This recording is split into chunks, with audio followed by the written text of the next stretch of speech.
തച്ചനാട്ടുകരയിൽ അമ്മയും കുഞ്ഞും കിണറ്റിൽ ചാടിയ സംഭവത്തിൽ കുഞ്ഞു മരിച്ചു. തച്ചനാട്ടുകര കൂത്തുപറമ്പ് വീട്ടിൽ ചന്ദ്രന്റെ മകൾ 27 വയസ്സുള്ള കാഞ്ചനയും 2.5 വയസ്സുള്ള കാശി എന്ന് വിളിക്കുന്ന വേദികുമാണ് കിണറ്റിൽ ചാടിയത്. തച്ചനാട്ടുകര കൂത്തുപറമ്പ് വീട്ടിൽ ചന്ദ്രന്റെ മകൾ 27 വയസ്സുള്ള കാഞ്ചനയും 2.5 വയസ്സുള്ള കാശി എന്ന് വിളിക്കുന്ന വേദിക്കുമാണ് കിണറ്റിൽ ചാടിയത്. വെള്ളിയാഴ്ച രാത്രി 9 മണിയോടെയാണ് ഇവർ വീട്ടിലെ കിണറ്റിൽ ചാടിയത്. രാത്രിയിൽ ശക്തമായ കാറ്റും മഴയും ഉണ്ടായ സമയത്ത് വൈദ്യുതി ബന്ധം പോയ സമയത്തായിരുന്നു സംഭവം. വീട്ടുകാർ കാഞ്ചനയെ സമീപത്തെ വീട്ടിലും മറ്റും അന്വേഷിച്ചെങ്കിലും കണ്ടില്ല.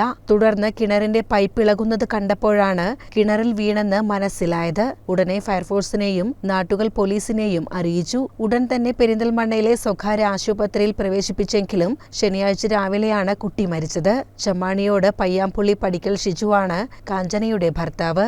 മാസങ്ങളായി കാഞ്ചന സ്വന്തം വീടായ പാലോട് കൂത്തുപറമ്പിൽ മാതാപിതാക്കൾക്കൊപ്പമാണ് താമസം.